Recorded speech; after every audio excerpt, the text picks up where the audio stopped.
Hello दोस्तों, good morning everybody. कल हम लोग क्लास 11th के जो आखिरी वीडियो हमने बनाया था उसमें आपको बतलाया गया था प्रिंसिपल ऑफ होमोजेनिटी, एकरूपता का सिद्धांत, और उसके पहले मात्रकों और विमीय सूत्रों के बारे में विस्तृत जानकारियाँ दी थी। मैंने पिछले वीडियो में भी बोला था कि यदि आपको मात्रक और विमीय सूत्र से रिलेटेड किसी भी प्रकार का समस्या हो तो कृपया करके आप मेरे कमेंट बॉक्स में या फिर आप मेरे व्हाट्सएप नंबर जो है उस पर जाकर आप क्वेश्चंस को भेजें, मैं उसको सोल्व करने का, आपको समझाने का प्रयास करूँगा। आज हम लोग क्लास 11th का, इसे आप सेकेंड लास्ट वीडियो कहें, और कल आपका आखिरी वीडियो होगा जो कि मात्रक और विमीय सूत्र से संबंधित होगा। उसके बाद हम लोग नेक्स्ट चैप्टर की बात करेंगे। आपको नेक्स्ट टॉपिक स्टार्ट किया जाएगा। जिस टॉपिक को हम स्टार्ट करेंगे, जिस चैप्टर को स्टार्ट करेंगे, उसकी जानकारी मैं आपको कल के वीडियो में दूंगा। आज हम लोग पढ़ेंगे विमीय सूत्र का अनुप्रयोग, इसका कहाँ यूज करना है, एप्लीकेशन ऑफ डायमेंशनल फार्मूला। हमने डायमेंशनल फार्मूला पढ़ लिया, अब इसका क्या करें। होना भी चाहिए कि आपने जिस टॉपिक को पढ़ा और जिस टॉपिक को पढ़ा उस टॉपिक का यूज क्या है, यदि उसके बारे में आपको पता न चले तो फिर कहीं ना कहीं मन में यह संकोच रहता है, यह क्वेश्चन उठता है कि आखिर फिर हम इसका यूज कहाँ करें, है ना। जैसे आपने जोड़ सीखा है, घटाव सीखा है, गुणा सीखा है, भाग सीखा है, इसका आपको यूज है, आपके लाइफ में यूज है, बहुत जगह पर इसका हम लोग यूज करते हैं।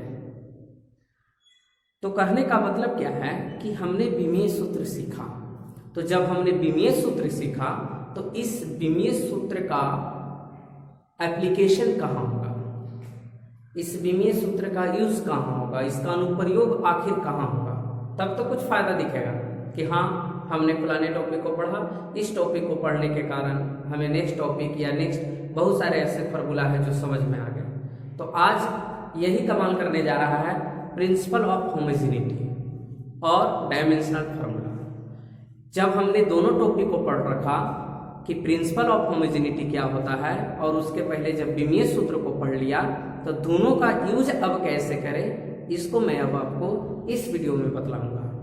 तो प्रिंसिपल ऑफ होमोजेनिटी, एकरूपता के सिद्धांत में हमने क्या पढ़ा था कि किसी भी विमीय समीकरण के या फिर कोई भी भौतिक समीकरण के प्रत्येक पद की विमा समान होनी चाहिए। कल के वीडियो जो नहीं देखे हैं स्टूडेंट उसको पहले देख लें, प्रिंसिपल ऑफ होमोजेनिटी, तब आपको ज्यादा समझ में आएगा। किसी भी भौतिक समीकरण के प्रत्येक पद की विमा समान होनी चाहिए, यह कहता है प्रिंसिपल ऑफ होमोजेनिटी। ठीक है। अब नेक्स्ट जो है आपको क्या बतलाने जा रहे हैं, विमीय सूत्र का अनुप्रयोग। तो जो विमीय सूत्र हमने सीख रखा है तो उसका बहुत सारे अनुप्रयोग हैं। There are following application of dimensional formula. कुछ दिए गए हैं आपको यहाँ पर हेडिंग, उन सभी हेडिंगों में हम यूज करेंगे, हम इसको उपयोग में लाएंगे डायमेंशनल फार्मूला। तो सबसे पहले क्या है, भौतिक समीकरण की सत्यता की जांच में, है ना, भौतिक समीकरण की सत्यता की जांच में नंबर 1।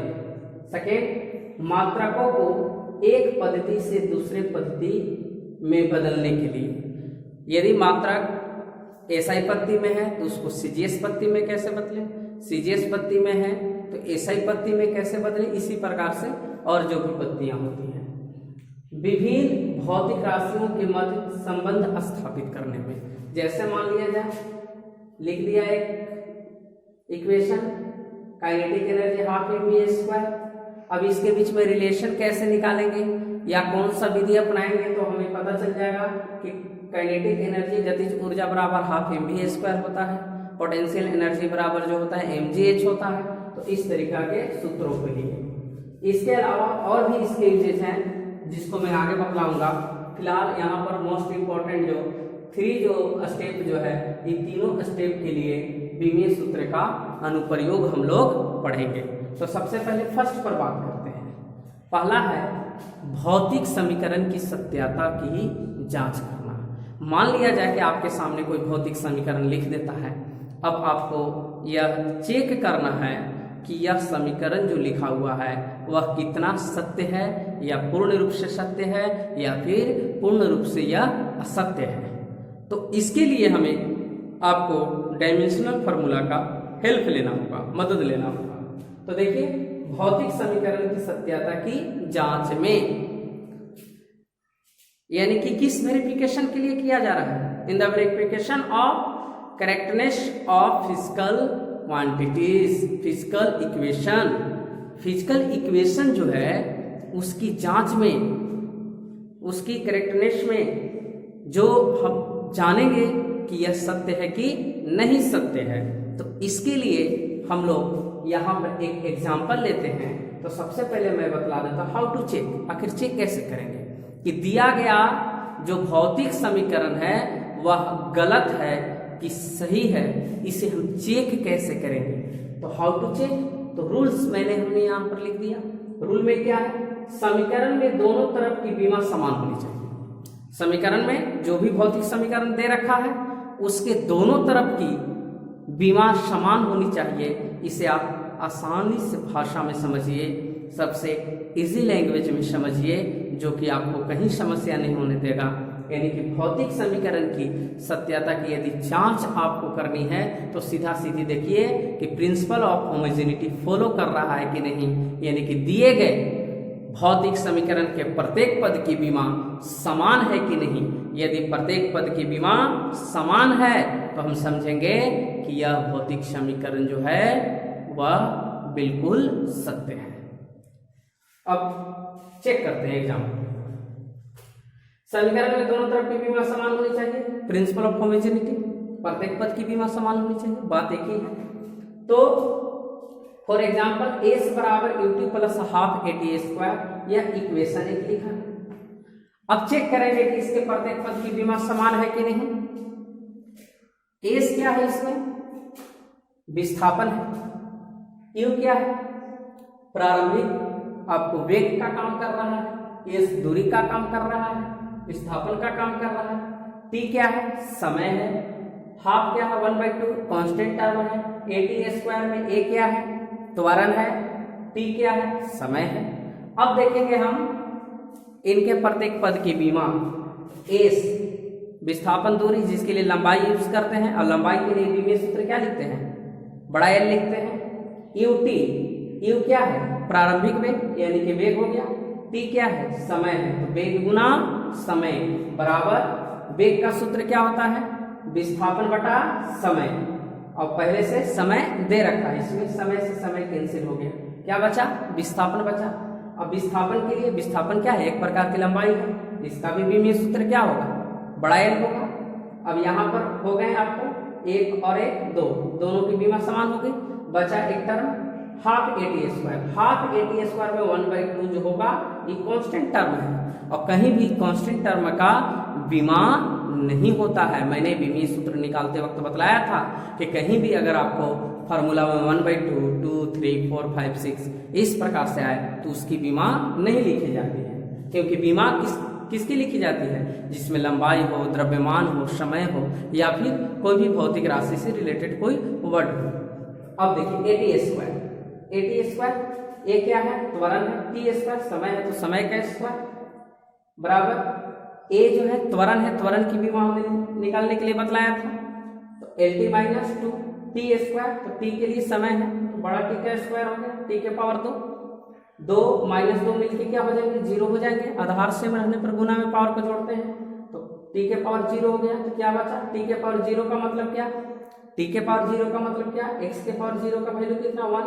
किसी भी चीज का यहाँ पर पावर अगर 0 कर देते हैं तो उसका वैल्यू क्या होता है? 1। टी के पावर 0 है 1 से l में गुना किया तो l, तो यहाँ हो गया रिजल्ट l। इसका मतलब क्या हुआ कि इस दिए गए समीकरण के प्रत्येक पद की विमा समान है। हियर चूंकि दिए गए समीकरण के प्रत्येक पद की विमा समान है, इसलिए यह समीकरण सत्य है। इस प्रकार से हम लोग भौतिक समीकरण की सत्यता की जांच करते हैं। आप चाहे तो एग्जाम्पल के लिए v बराबर e plus A T, u बराबर mgh, है ना, ढेर सारे हैं, वी स्क्वायर बराबर ई स्क्वायर प्लस 2s, आप चेक कर सकते हैं कि वह गलत है कि सही है।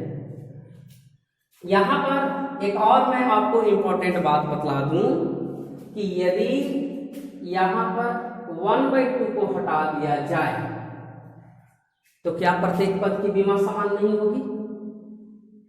बोलिए, यदि 1/2 को हम हटा देंगे तो क्या प्रत्येक पद की विमा समान नहीं होगी?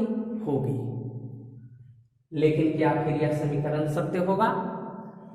तो नहीं होगा।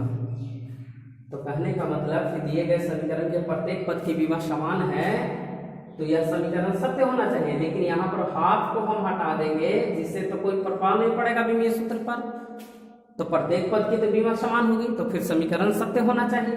लेकिन यह समीकरण क्या हो जाएगा? असत्य हो जाएगा। यदि हाफ के जगह पर 2/3 लिख दें तो भी यह समीकरण असत्य होगा, लेकिन फिर विमीय रूप से तो यह सत्य आएगा। तो फिर आप कहिएगा कि सर तो ये जो लिखे हैं वो कहाँ गया, ये जो आप जो बतला रहे हैं ये तो पूर्ण रूप से फॉलो नहीं कर रहा है, इसका मतलब। तो आपको हम यहाँ पर एक नोट्स पॉइंट बतलाते हैं, उसको आप याद रखिएगा कि डायमेंशनली करेक्ट जो इक्वेशन होगा वह में भी करेक्ट होगा।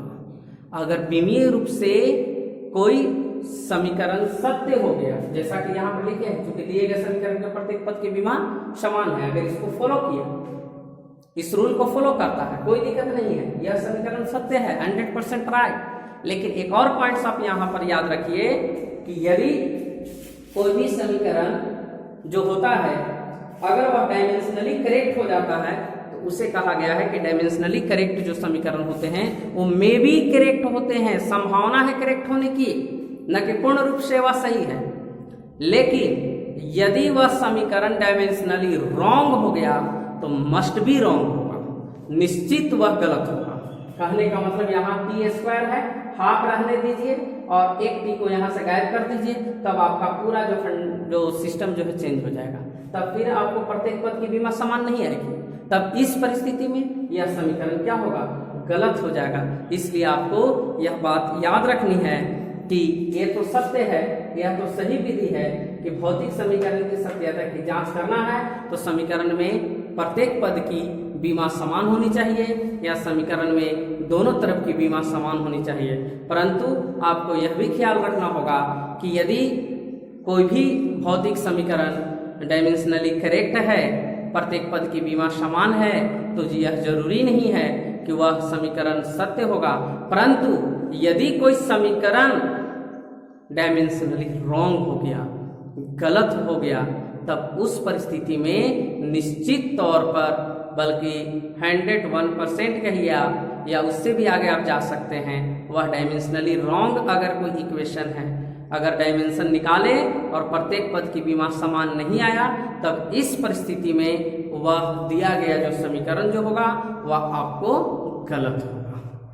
तो इस प्रकार से आज के वीडियो में हम लोग सीखें कि भौतिक समीकरण की सत्यता की जांच में किस प्रकार से हम डायमेंशनल फार्मूला का यूज करते हैं। अब हम लोग नेक्स्ट वीडियो में पढ़ेंगे मात्रकों को एक पद्धति से दूसरे पद्धति में बदलने के लिए कैसे हम लोग डायमेंशन का यूज करते हैं। और कल आपका यूनिट एंड डायमेंशन चैप्टर का आखिरी क्लास होगा। कल के क्लास में मैं इन दोनों चीज़ों को बतला दूंगा जो आपको शेष बचा है। अभी भी अगर आपको किसी भी प्रकार का समस्या है तो आप कृपया करके कमेंट बॉक्स में या फिर मेरे व्हाट्सएप नंबर 620721 पर एसएमएस करें और क्वेश्चंस को भेजें। मैं उस क्वेश्चन को सॉल्व करने का प्रयास करूंगा। आज के लिए इतना ही।